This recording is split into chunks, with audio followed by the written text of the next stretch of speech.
Hey guys, so I've made this like 3 times already just because it's just way too long. I don't wanna have to sit there and talk for 16 minutes. So I'm gonna try to make this as short as possible, less than 10 minutes. So I just wanted to briefly go over kind of what has been going on over the last year, and then I'll get into my diagnoses in a separate video. This is just so I can lay it out on the table. It's not going to be like what I'm going through on a day-to-day basis. It's just it is what it is. We're going to do a disease process video and move on. But I have to kind of give you a backstory. So back in 2020, I was starting to develop a tremor, and it was to the point where patients were noticing. I was in dialysis at that point, and I was poking fistulas with bore-sized needles, and thought I was worried. Like, they thought I was worried that I wasn't going to get it or something, and patients would be like, "Oh, honey, you don't need to worry." And I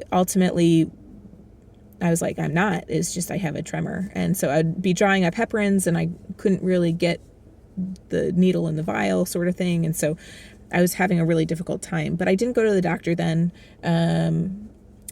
And previous to that, I have to say that I was having like aura symptoms, like numbness around my face every once in a while, painful spine, like burning, like it was like burning and tingling at the same time. I'd feel off balance for, a period of time, lots of tingling spots, and just overall just tremory. And I chalked it up to I was having an aura without the migraine. I haven't had migraines in about 3 years because of a Jovi. And so I just figured it was an aura, because that's how my auras used to be. It was just very stroke like. If you ask me, it was just very stroke like. So those were generally my symptoms, and throughout this year that's kind of how my symptoms were. And so I scheduled an appointment once my tremor started getting worse. So I kind of just let it go, and then it was developing more and more. So I ultimately decided to go into the neurologist's office. They gave me some medication. They said, we're going to run some tests. They started saying, well, we think it's this, we think it's that, we think it's this. And I take that with a grain of salt, just because you need to have testing to kind of diagnose, and especially the things that they were throwing out. So and although I take that with a grain of salt, it does obviously get you worried, right? So I waited for the imaging test to be done. And in the meantime, I had to go to the ER because I woke up one day feeling really funky, and I went to go take a shower and lift up my shampoo bottle, and I couldn't lift up my shampoo bottle. It was like my arm was there, but it just didn't feel attached to me, and I could move it, but it felt very weighty, like it just extreme weakness in my arm. And so I was very worried. I ended up going to the ER because I was like, let's just make sure this isn't a stroke. They did a spinal tap. They drew some blood. The ER at that time, because of COVID, was like the iron gates, and said, well, you already have imaging scheduled, so we're going to just go ahead and wait for those imaging results to come in. You're just going to have to wait, is essentially what they said. You can't come in. And they said, you're not having a stroke. I'm like, okay, good. And they gave me Valium, said it was just stress. Well, they gave me the Valium, and I felt really good with the Valium, but I was still having my symptoms. So it wasn't helpful. Anyways, so that, I had my imaging. Imaging came back fine. The only thing that came back abnormal was my nerve conduction testing came back slightly abnormal. Again, there was just throwing out diagnoses, and I don't appreciate that. But eventually things sort of kind of subsided as the months went on. So by March, I was actually feeling pretty normal.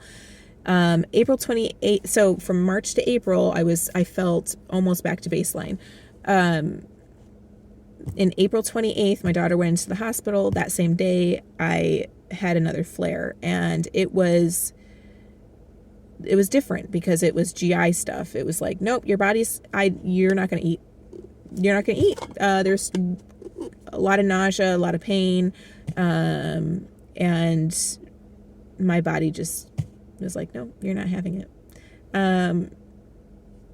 Bowel stuff too. And so I ultimately contacted my GI. They did a colonoscopy. They found a little bit of things here and there. It was fairly benign though. I was like, I just don't understand why I can't eat. There were days where I could eat through the nausea and it would be fine. And then there were days where I couldn't even take water. So I was losing lots of weight. But because I didn't find anything, I was like, okay, whatever. And I just and then one day I woke up at like 3 o'clock in the morning with extreme pain. Again, I went to the ER. They gave me fluids, which was wonderful. And I think the fluids had electrolytes in it because my potassium was low. And they did imaging, and it showed I had inflammation in my esophagus, and I had a ton of gallstones. So the GI people immediately scheduled for an endoscopy, and again, it just showed lots of little things. They had to dilate my esophagus. They saw superficial ulcers and erythema throughout, and so that was kind of the extent of it. And I did my follow-up appointment. They ended up saying, well, we think it's this. And they gave me medication. And I'm like, I don't take medication unless you can like prove to me that this is what it is. Because my body doesn't handle medication very well. Nor should it.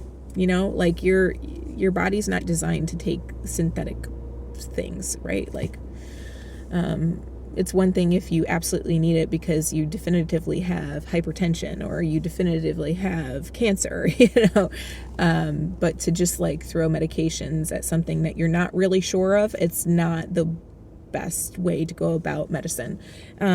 So I ultimately didn't take it. They scheduled me for some testing.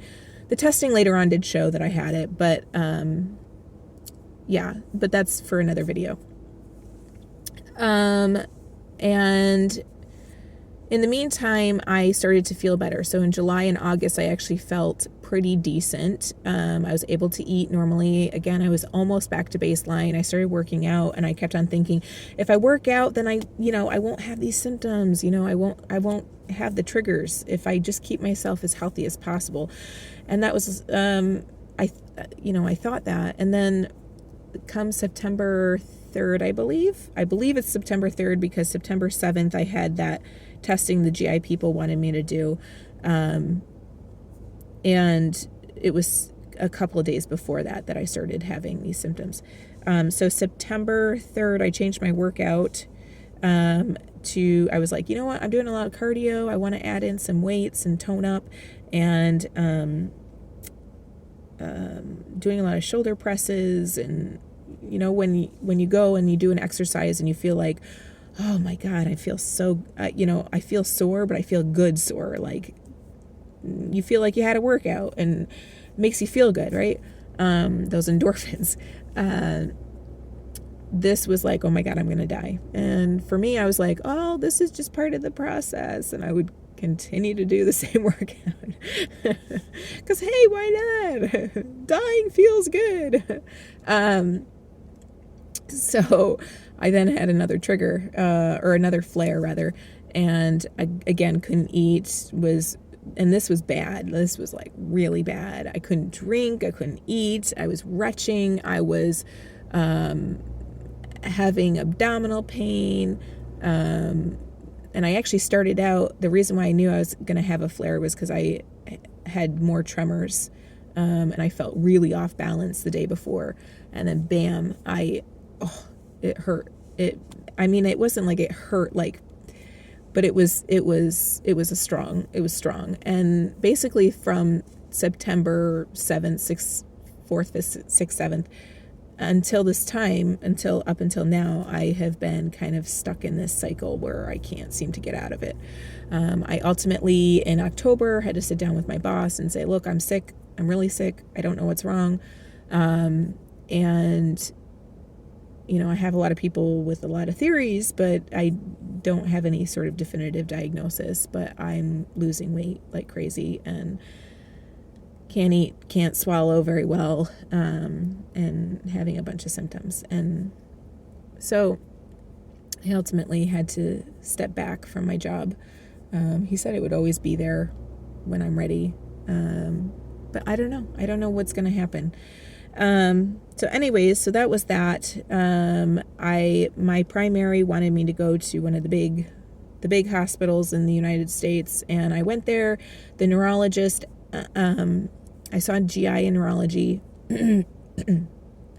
The neurologist, it was kind of a blessing in disguise, but I had like a mini episode there. So normally I'm like really, really nauseous in the morning time, and it's really bad. Like in the morning time is the worst.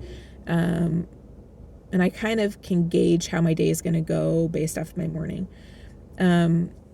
But when I was there, you know, they were asking me to do like neuro testing, like walk the halls, you know, stand up, sit down, stand up, sit down, doing just a whole bunch of neuro testing. And when I was walking the hall and I turned, I all of a sudden just felt like I was going to throw up.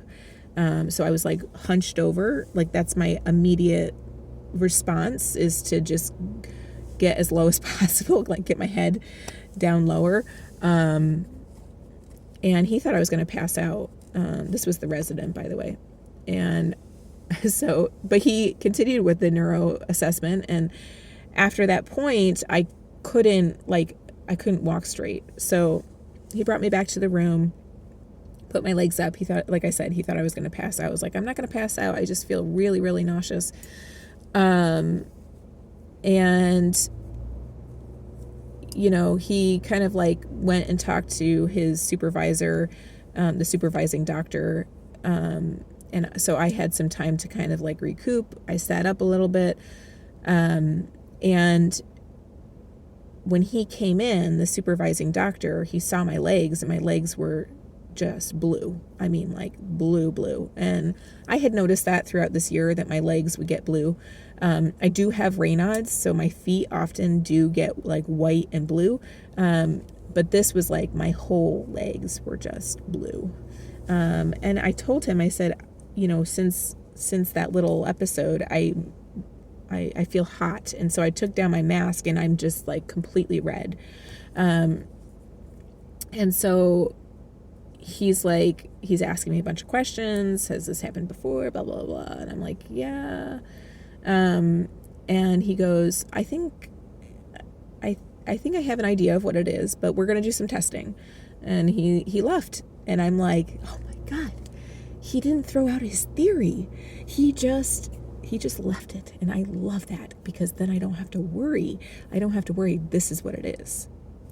So I did the testing, and it did confirm what he thought it was. And then he went over that after the testing. So, I'm going to go ahead and stop this here and kind of talk about what the actual diagnosis is, and what the GI had seen. So, look for video part 2, I should say. Okay.